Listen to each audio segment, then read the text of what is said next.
Hello, you are listening to the Natural Healing Show for UK Health Radio. I'm your host, Catherine Carrigan, medical intuitive healer, Amazon #1 best-selling author. You can find out more about me and my work at catherinecarrigan.com and unlimitedenergynow.com. While you're there, definitely sign up for my newsletter so you can learn even more about how you can heal yourself naturally. Now, our guest today is Sophia Ruan Gushee. Sophia Ruan Gushee is a fellow Brown graduate. I have never interviewed another Brown graduate. I graduated in 1981. I'm 62, and Sophia Ruan Gushee graduated in 1996. So how old are you? How does it?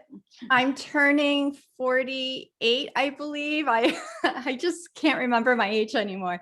Yeah. But in a few weeks. That's so exciting. And one of the things that I do my best to do is be an example of what it looks like and feels like to be healthy as you age by non-toxic living, which is what we're going to be talking about today.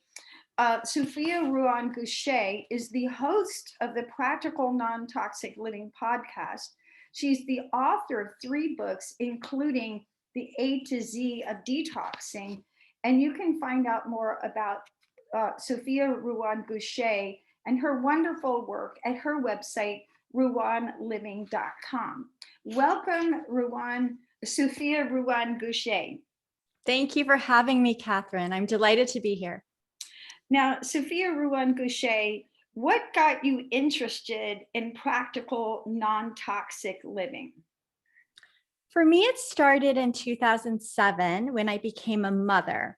And I'm someone who had always been healthy, was interested in how my diet could serve my body from as early as like 4th grade. I remember reading women's magazines and being so excited when I read about the antioxidants in berries and how they could help my eye health and other parts of me. And I also grew up in a tennis playing family, playing varsity tennis from 7th grade, exercising a lot, even outside of tennis. So I was always known as the healthiest person around. I exercised a lot. I naturally really enjoyed eating vegetables, fruits, and light foods, didn't naturally like meats and poultry. And so it was interesting that I also always felt bad. I felt bad energy and really volatile energy, but there's nothing more I knew how to do. And then in 2007, I was 34, and I remember even during my pregnancy, reading week by week in pregnancy books how my child was developing. So when it was the week when she was developing her heart and brain, I would eat foods that I knew would support those parts of her body. So as such a health conscious mother, it was really heart-wrenching to realize after she was born that there were toxic chemicals and heavy metals in things I was buying for my child. So it wasn't until she was about 3 or 4 months old that for the first time, I came across the idea that there are toxic chemicals in baby products. And I was up late at night after working a full day, like 12-hour day at a demanding job outside my home. I was reading a book by a pediatrician, and I read that there are hormone disrupting chemicals in some baby bottles and cancer causing chemicals in some baby bottle nipples. And I'm reading this at about midnight. And of course, I couldn't go to sleep. My first reaction was, this cannot be true, but I couldn't ignore it. So I went to the computer to figure out, are there other credible sources that back up these claims? By 2 a.m., I read enough that I was concerned and wanted to make a safer alternative choice. And from 2 to 4 a.m., I was on Amazon trying to figure out what that safer alternative choice was. So by 4 a.m., I went to sleep exhausted, traumatized, and depressed that I'd have to get up in about 1.5 hours or 2. and then have a demanding 12-hour day at work. And this just began my learning experience about the toxic chemicals, heavy metals, and electromagnetic fields from what I buy, own, and do. And I discovered so much science that I felt the public should know, the medical community should know, and also policymakers. And so I eventually decided to just take this on as my philanthropy and apply my skill set towards empowering others. So it's not so hard for others to know about safer choices that are also practical. This is wonderful that you started on this path. Now, when I do medical intuitive readings, one of the things that I look at when I'm doing a medical intuitive reading is what I call a person's toxicity level. And this is basically a sum total of how well their body is excreting toxic chemicals and, how they're living, how they're eating, the air they're breathing, and even exposures that they may not be aware of. Because as you know, Sophia Ruan Gushee, so many people's health problems, beginning with cancer, and all are caused by these toxic chemicals. And as the author of 10 books, I started writing about the effects of toxic chemicals on the body in my very first book, which was about how to heal depression naturally without drugs. And one of the things that we know is these toxic chemicals from the environment can affect your brain. And that shows up as ADD, ADHD, depression, anxiety, and have many mental emotional effects. Here on the Natural Healing Show for UK Health Radio, one of our great guests has been the founder of Moms Across America. And she goes around talking about the importance of getting children off toxic chemicals because their bodies are smaller. And we think, oh, they're young, they can handle it. Well, their bodies are smaller and, they can get easily overloaded. Now, Sophia Gushee, as we all know, our bodies excrete waste every day. What exactly is a toxin and why do we need to detoxify?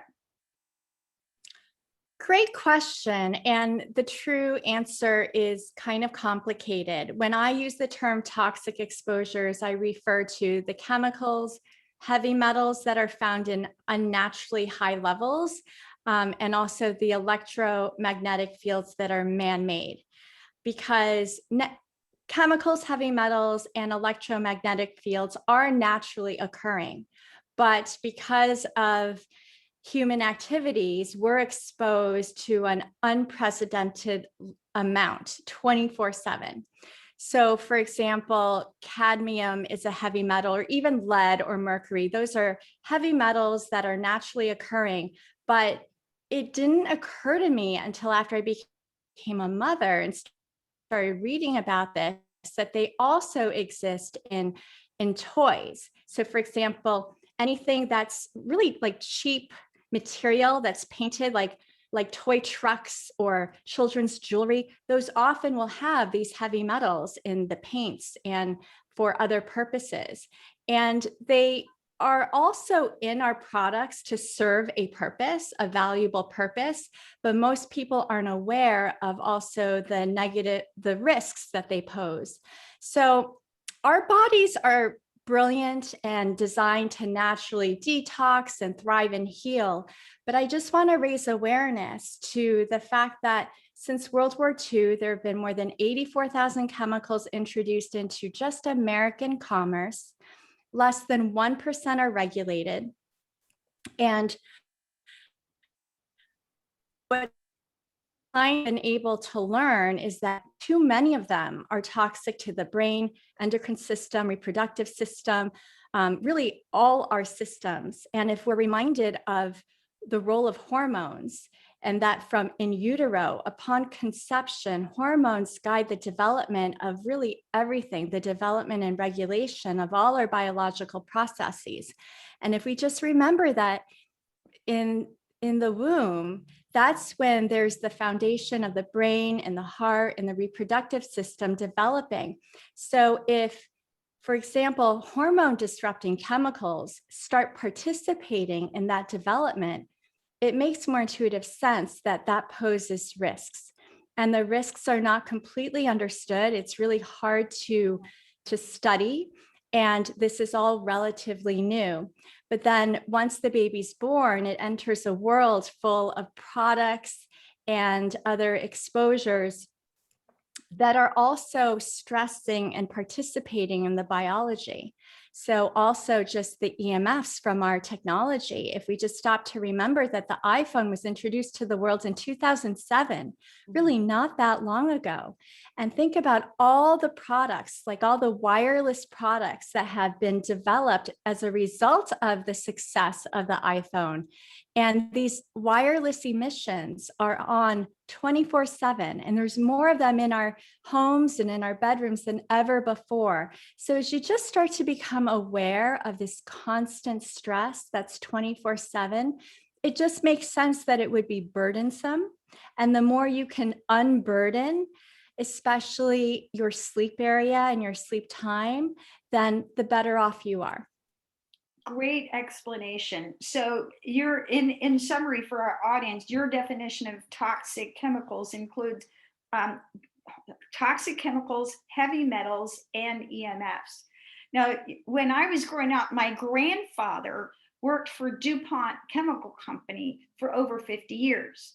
And my grandfather was an inventor. He invented all kinds of things. And he was a very conscious, kind, compassionate person.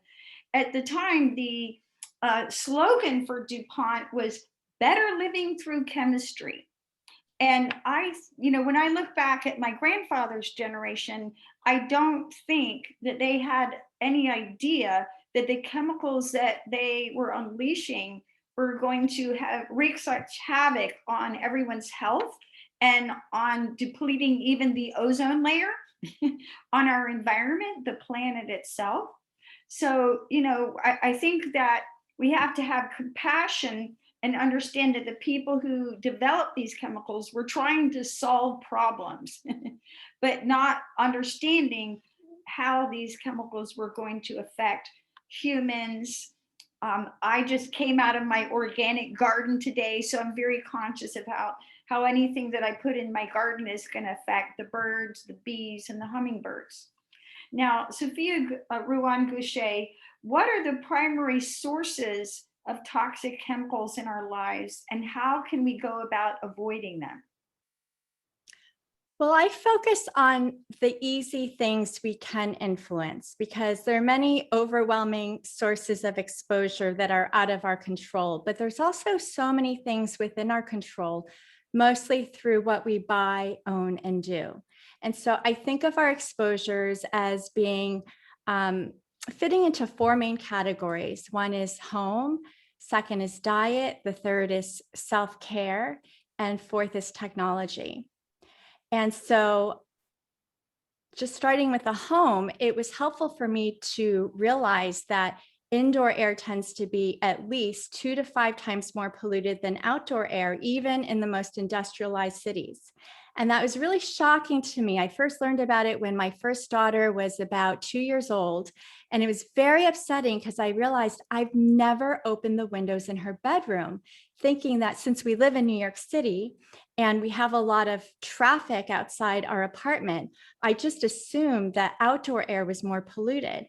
But to then realize that indoor air is more polluted and it's a good idea to open your windows when outdoor air quality is good, I just wished I knew that sooner. And then as I have to interject because my grandfather, the scientist, when I was a little girl, I actually grew up doing scientific experiments with my grandfather. And I remember one of the series of experiments we did was we went around measuring indoor air pollution versus outdoor air pollution. And this was, many years ago. I'm 62. I was a little girl. So, even, 40, 50 years ago, indoor air pollution was much worse. And like you said, one of the simple things we can do is simply open our windows when the temperature allows, right? That's fascinating. I'm curious, did your grandfather have explore why indoor air was more polluted than outdoor air?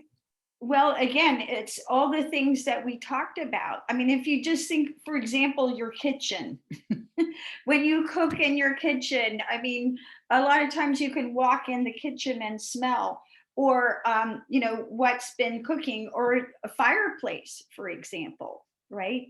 A fireplace releases chemicals into the air.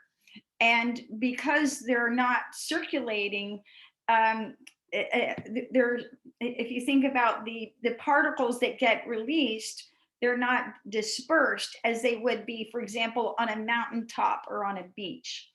So Right. So following up on what you just said, like one tip I often share is to be aware when there's combustion activity. So when you're cooking on a stovetop, make sure you turn on the ventilation. It's such a simple idea, but I actually see a lot of people not do it. Or if you're burning a fireplace or burning candles, just be aware whenever there's combustion, there's burning, it's probably releasing small particles that aren't great for your lungs and can pollute your indoor environment. So just think about ventilating. okay, and I interrupted, so please go on sharing your valuable information with our audience. So I think a second really high impact tip that doesn't really cost anything regarding the home is thinking about dust. So I grew up thinking only those with allergies needed to be worried about dust. And only when I started to realize that many toxic chemicals and heavy metals have been found in house dust, including like a pesticide DDT that was banned decades ago. It's still found in house dust. And if you have young children, you know they're constantly crawling on the floor, finding the most dusty areas and dusty things in the home. And so fighting the dust should be more of a priority to reduce your toxic exposures. And having a no shoes policy is really high impact. There's a study by the EPA that's sometimes referred to as the doormat study.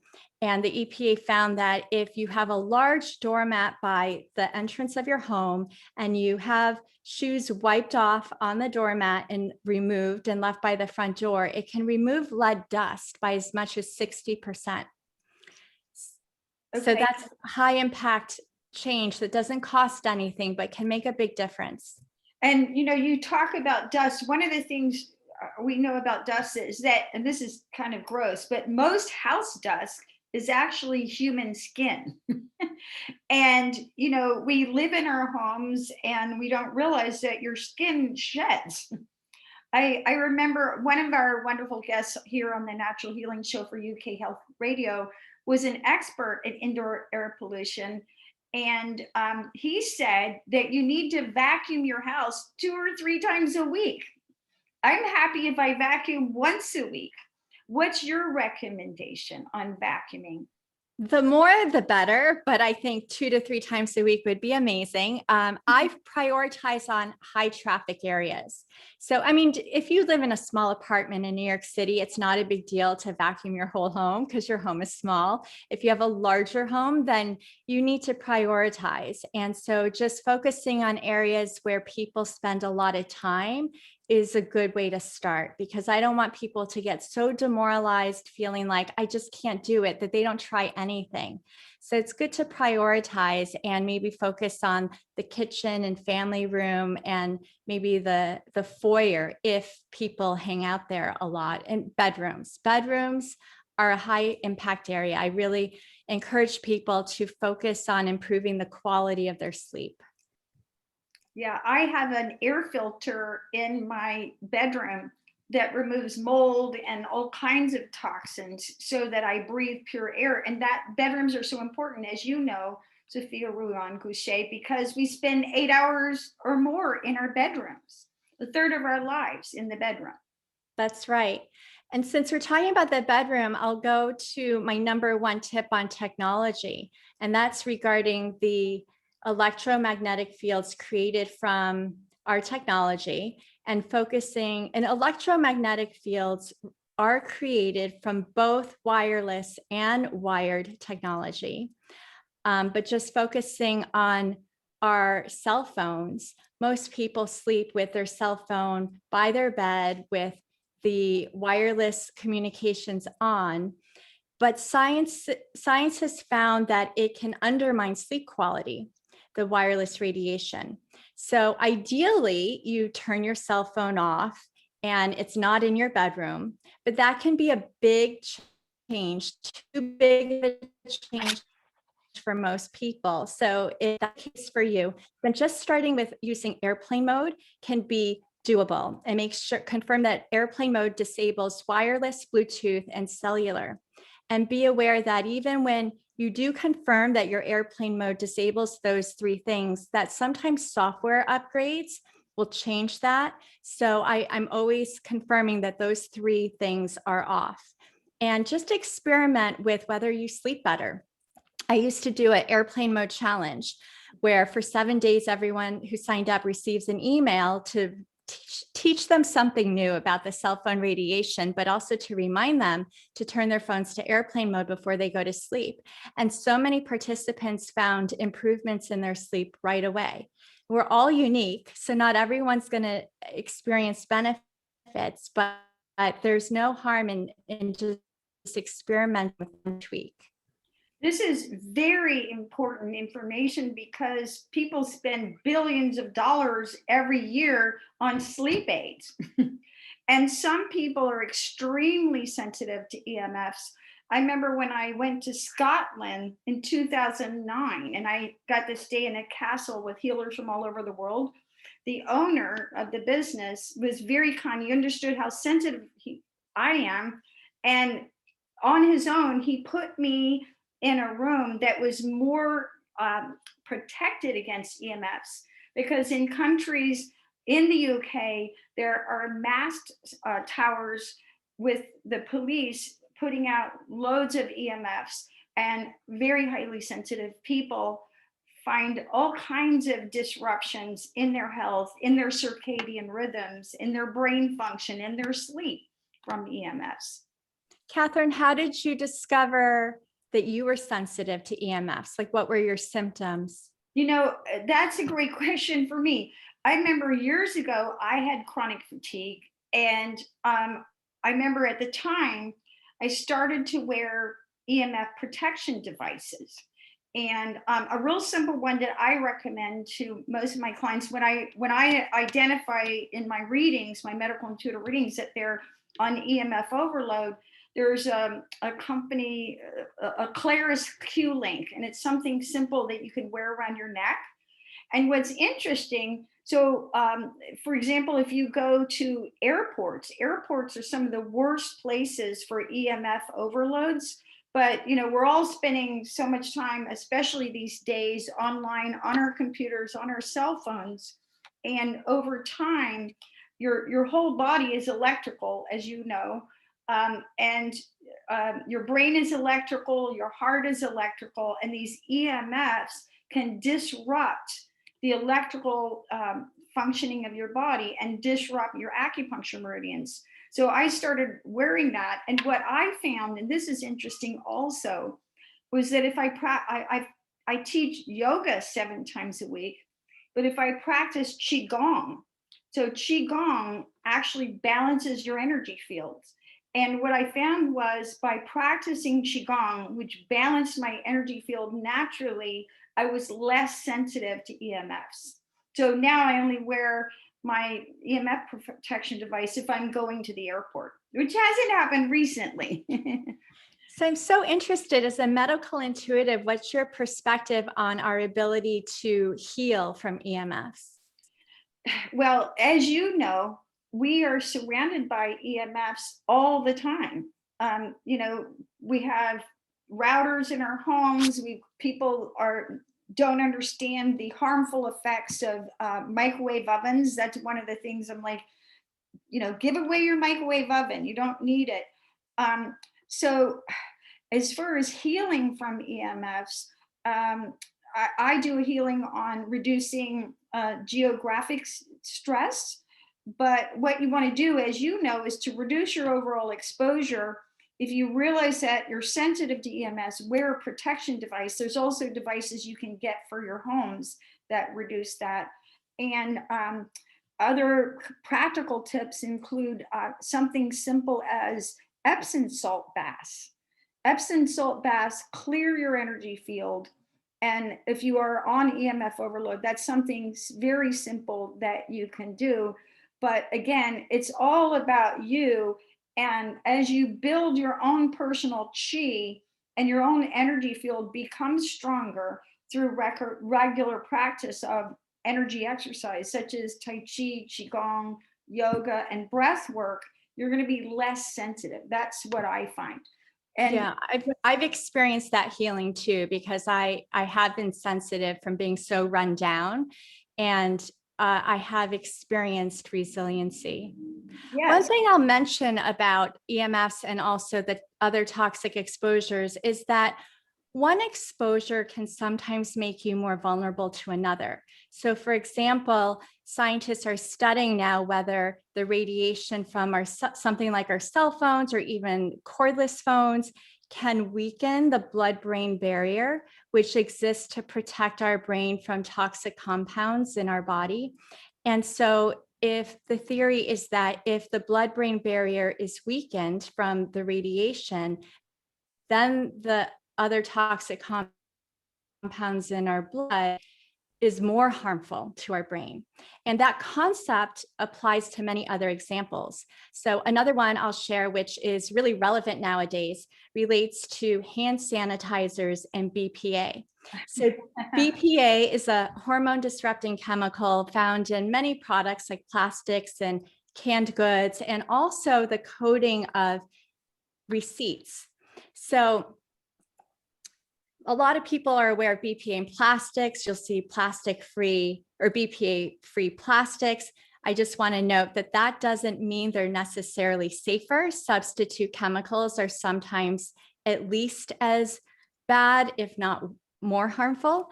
But scientists have found that if you use a hand sanitizer on your hands, and then soon after you touch a receipt, your body can absorb up to 100 times more BPA than if you ingest it through like your diet.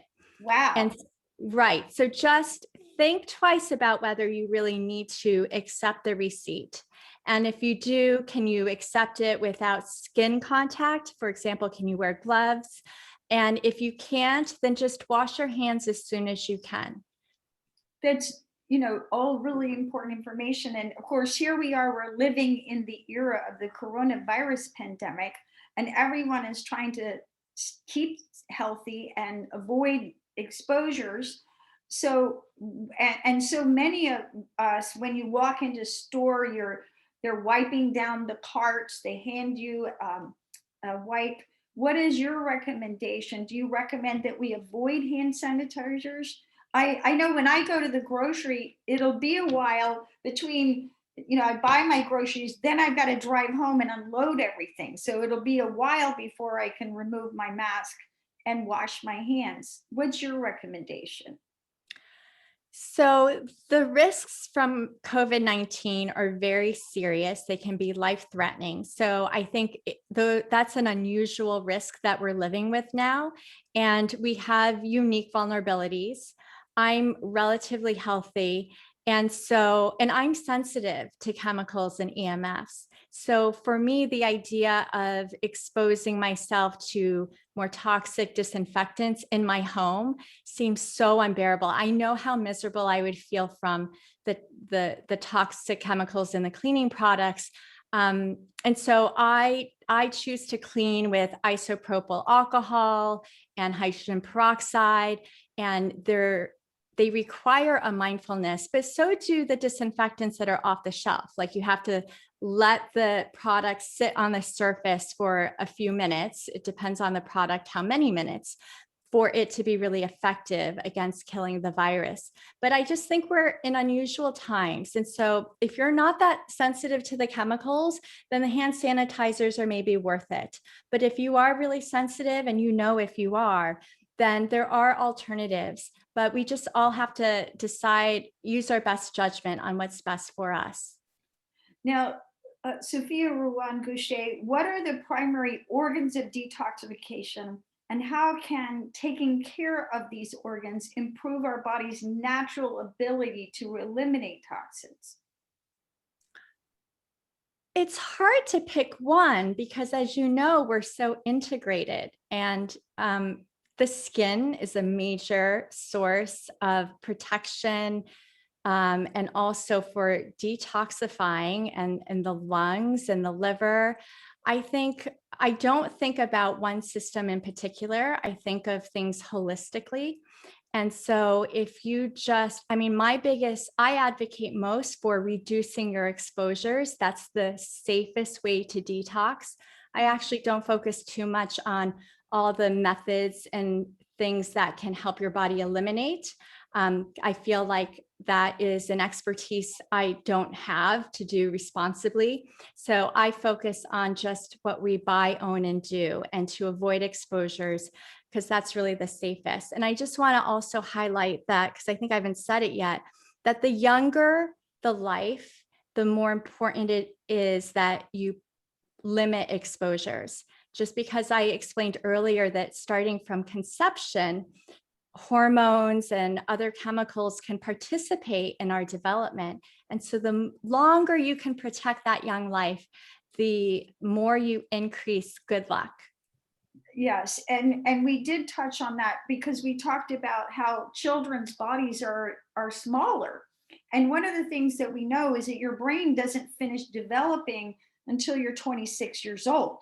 So if you start taking psychiatric drugs, for example, before you're 26, and a lot of people, a lot of young children are heavily medicated, it can literally change your brain development for the rest of your life. Now, Sophia Ruan Gushee, as you know, there's so many health conditions that are caused by underlying toxicity. Will you give a sort of a summary for our audience about the kind of health problems they may be experiencing that may be caused by toxic overload? I don't know that it's such a long list that I don't know that I can even of an exception. And our health outcomes are often not a result of just one factor. It's the result of a perfect storm of both of the interplay between our genetic and non-genetic factors. And toxicity is one very important pillar of health that's often overlooked. But for example, I have 3 daughters. They pretty much have the same environment and a very similar diet, but their skin has very different reactions. You know, that's just an obvious manifestation of their sensitivities. And so their genetics are very similar, but even the nuances in their genetics yields very different outcomes. So we're all unique. And, but the list of health outcomes that have been associated with our toxic exposures include all kinds of cancers, infertility, other adverse reproductive outcomes, whether it's like malformation in our reproductive system or birth defects, things related to hormone disruption. For example, increasingly scientists are looking at whether these chemicals are causing, their contribution to precocious puberty of girls starting puberty at a younger and younger age. In some demographics, it's as young as 7. Some of these exposures are being studied in the birth defects in baby boys. Neurotoxicity, skin and allergies, it's really everything. And so again, the more you can optimize any pillar of health, the more you can increase your luck for better health. Great information. Now, Sophia Ruan Gushee, you like to say that small detox tweaks can transform. Would you explain what you mean by that? I'll start with an example that's pretty powerful. If we think about the dose at which birth control prevents reproduction, then it helps explain why any small change can make a big difference. So if we think about the size of a drop of water in an Olympic-sized pool, a popular birth control prevents reproduction at a small fraction of that drop. And scientists have found that at something much smaller than that dose that birth control prevents reproduction, that in the womb, it's been found to alter the course of development. So, and that doesn't mean, and I also want to explain that just because you're exposed to something toxic, let's say a cancer-causing chemical, just because you're exposed to a cancer-causing chemical doesn't mean you will necessarily get cancer. Our bodies are so resilient in fighting cancer. We have cancer cells in us, and generally our immune systems effectively fight that and keep it at bay. So that's why you really just want to do what you can to support your body's natural brilliance and reduce exposures, reduce burdens, so your body can effectively do what it's designed to do. But there's certain times when we are uniquely vulnerable. Being in the womb is one example. And you know, anytime there's like major development, so in utero, early childhood, puberty, probably menopause. I've looked less into that, but I'm sure menopause, whenever there are major biological changes, you probably really, I know you definitely in early life want to be very conservative about exposures. Yeah, and you know, you mentioned heavy metals, and it's interesting because my mother is now 84, and both myself and my brother, who's a medical doctor, have talked to my mother about the pots she uses in her kitchen. Because one of the things that we know is that heavy metal overload causes things like Alzheimer's and dementia. So even small amounts. Now, what can listeners do to start detoxing their diet? What sort of basic steps do you recommend? So diet is also a major source of toxic exposures, and there's simple things we can do. A high impact one is to just pay more attention to all the foods and drinks that touch or sit in plastic, because it's really endless. A lot of people already know about reducing things in plastic containers. So instead, store foods in glass containers. Stainless steel is a good option if you have children, for example, and you don't want, you know, the risk of breaking the glass is high. Stainless steel is a really good alternative. But pay attention to foods wrapped in plastic. You know, plastic wrap is also so common. I find it impossible to avoid plastic completely. So just be proud of reducing your exposures when you can. I advocate being practical. That's why my podcast is called Practical Non-Toxic Living, because stress is also toxic. Yes. So avoiding plastics as much as we can. Again, just eating a whole foods, plant-based diet, organic when you can, is really great. That will really reduce your exposures, because if you think about all the chemicals needed to increase the shelf life of prepackaged foods, that's not natural. So food chemicals that preserve, color, flavor, those are just risky. Some are known to be toxic, but most chemicals, again, are not studied. So the more you can avoid that, the better. And be aware that some of the most persistent toxic chemicals love fat, and they don't biodegrade quickly. Some will stay on our planet for decades, and some a century. Some are called forever chemicals because we don't know how long it'll take for them to break down. And if they're fat soluble, Yes, and they're if they're fat. top of the Yeah, Towards the top of the food chain are meats, and then above that, dairy. Seafood is up there too. So just be mindful of that. Some of us really benefit from having meat and dairy, especially during certain stages in our life, but just prioritize your budget for really clean meats and organic dairy when you do have it in your diet. So be mindful of what you're eating and how it's stored, how it's cooked. A great resource is by the Environmental Working Group. Every year they release a list of the Dirty Dozen and the Clean 15. And the Dirty Dozen are the 12 most contaminated fruits and vegetables that have lots of pesticides. And then the Clean 15 are the cleanest in terms of pesticides. So if you're prioritizing your budget or you're at a store without, I often use it to decide what I'm going to buy if I can't buy everything organic. Okay, great information. And Sophia Ruan Gushee, you may not remember all, the toxic ones and the non-toxic ones, but for our audience, will you share? It's kind of like a list. This is not a quiz show, but the foods that we most want to avoid toxic chemicals in our life, in our diet. One thing I see often, maybe because my kids have been young, is cheese wrapped in plastic.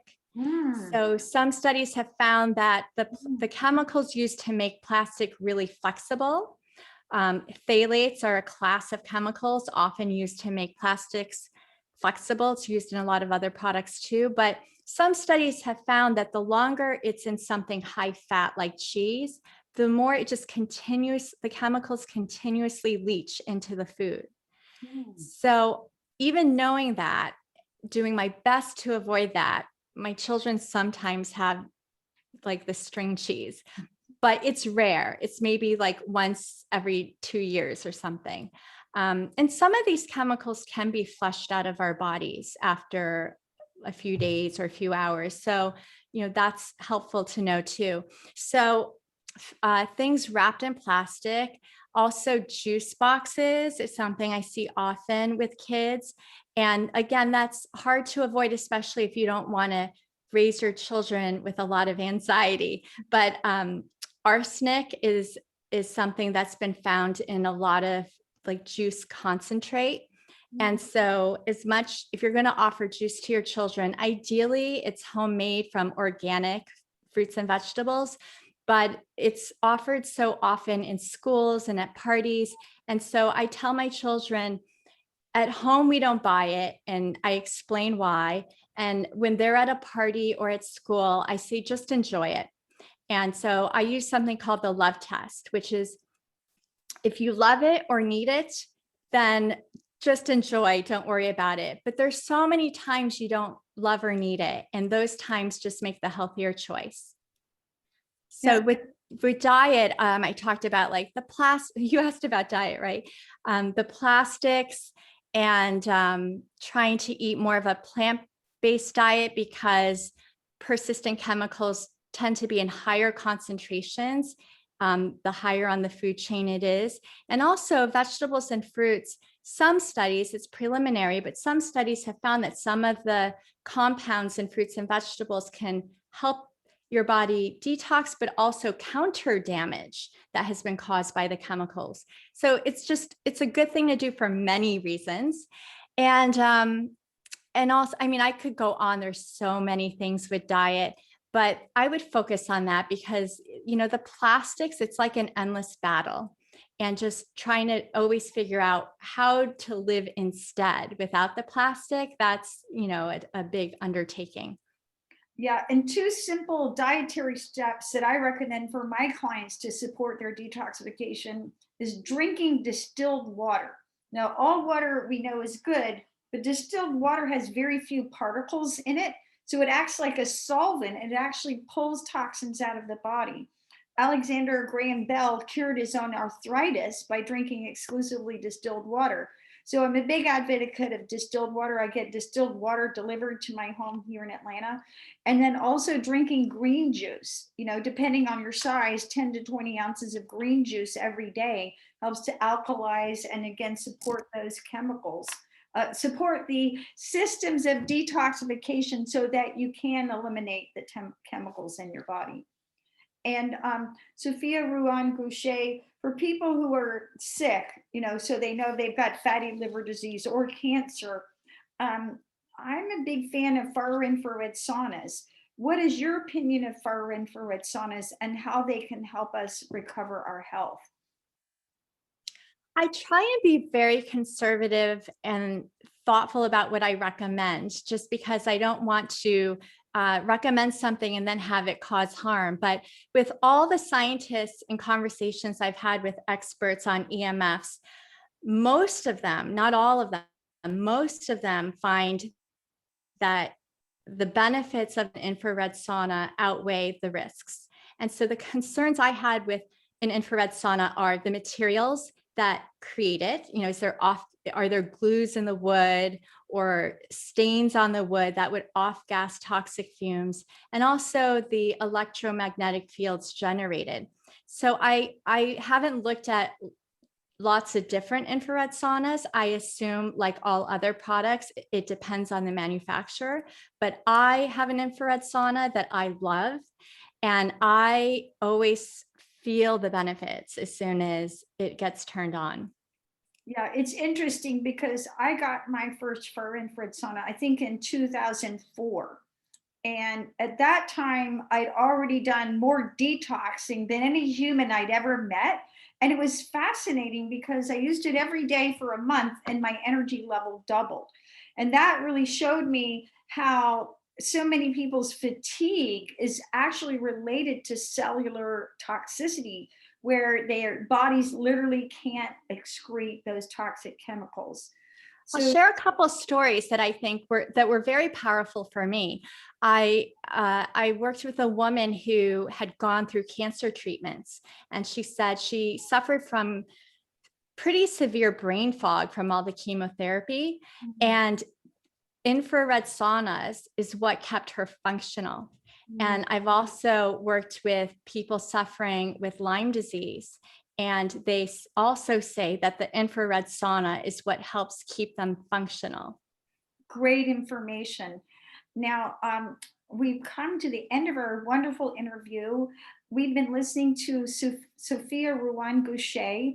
You can find out more about her wonderful work at ruanliving.com and her 3 books, including The A to Z of Detoxing. You've been listening to Catherine Carrigan, medical intuitive healer, Amazon #1 bestselling author. You can find out more about me and my work at catherinecarrigan.com and unlimitedenergynow.com. And remember, when you take small practical steps to eliminate toxins in your life, your body is going to heal itself naturally. Thanks so much for listening, and we'll see you next time.